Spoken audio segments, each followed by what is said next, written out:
Hello friends, কেমন আছো তোমরা সবাই? আমার আরেকটি নতুন ভিডিওতেই তোমাদেরকে জানাই স্বাগত।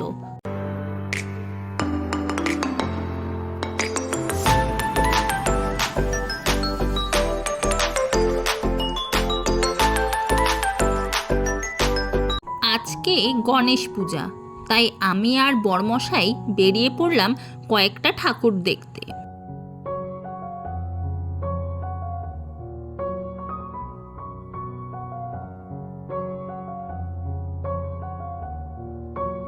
চলে এলাম প্রথম প্যান্ডেলের কাছে, আর প্যান্ডেলটা দেখো কি দারুণ বানিয়েছে।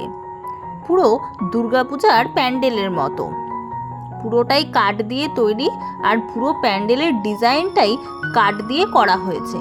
কি অপূর্ব লাগছে দেখতে। তবে ভিতরে গিয়ে আরও ভালো লাগলো। প্যান্ডেলটা তো খুবই সুন্দর, তার সাথে গণেশ ঠাকুরের মূর্তিটাও কি সুন্দর করেছে।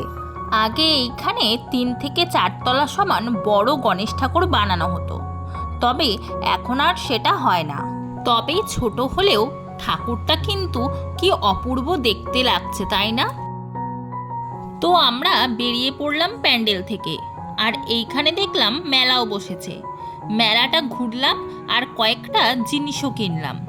আগে বড় করে হতো যখন বড় ঠাকুর হতো, এখন যেহেতু ঠাকুরও ছোট হয়ে গেছে, তাই জন্য মেলাটাও দেখলাম এইবার অনেকটাই ছোট বানিয়েছে, কয়েকটা মাত্র দোকান বসেছে। এখন আমরা যাচ্ছি আরও একটা ঠাকুরের প্যান্ডেলে। বেশ সুন্দর করে লাইটিং দিয়ে সাজিয়েছে রাস্তাটা।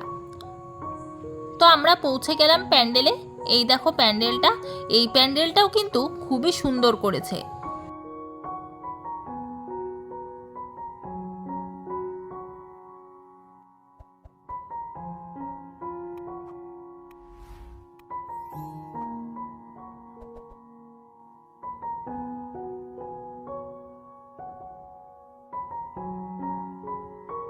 দুটো প্যান্ডেল দেখলাম, আর দুটোই বেশ ভালো হয়েছে।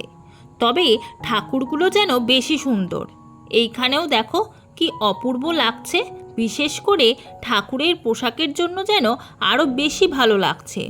ধুতি আর উপরের ওড়নাটার কি সুন্দর ম্যাচিং করে পড়েছে। এত অপূর্ব লাগছে যে এখানেই কিছুক্ষণ দাঁড়িয়ে গেলাম। গণপতির পাশেই রয়েছে মা পার্বতীর সাথে ছোট ছেলে এবং বাবা ভোলেনাথের সাথে বড় ছেলে। তারপর এইখান থেকেও আমরা বেরিয়ে পড়লাম। আরও অনেক জায়গাতেই ভালো ভালো প্যান্ডেল হয়েছে, যেমন মালঞ্চর দিকে বা তালবাগিচাতে। ওই দিকে আর আজকে যাব না, কারণ এখন যাব ছোট মাসির বাড়ি। বোন নিজে গণেশ পুজো করেছে, তাই দেখে আসব। আর অনেক দিন হলো যাওয়াও হয় না, সেই জন্য চলে এলাম ছোট মাসির বাড়ি।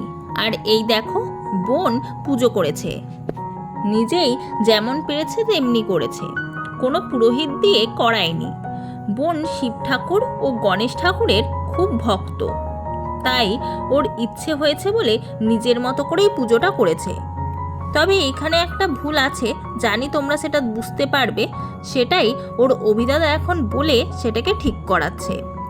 যেহেতু ডাবটাও লম্বা করে রেখেছিল, তাই যেভাবে দিতে হয় ঠিক সেইভাবেই বলে ওকে দেওয়ানো করা হচ্ছে।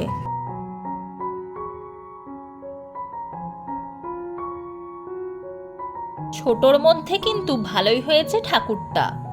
এরপর বোন খাওয়ালেও নিজের হাতে বানানো নারকেল নাড়ু।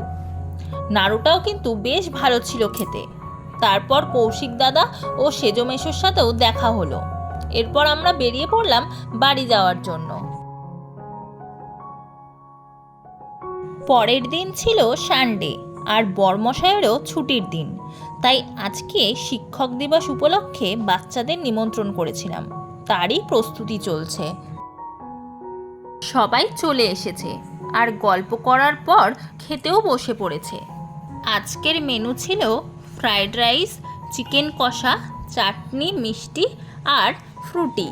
তো বন্ধুরা, আজকের ভিডিওটি এখানেই শেষ করলাম। ভিডিওটিতে একটি লাইক করে দিও, কমেন্ট করো কে কোথা থেকে আমার ভিডিও দেখছো, আর অবশ্যই চ্যানেলটিকে সাবস্ক্রাইব করে দিও।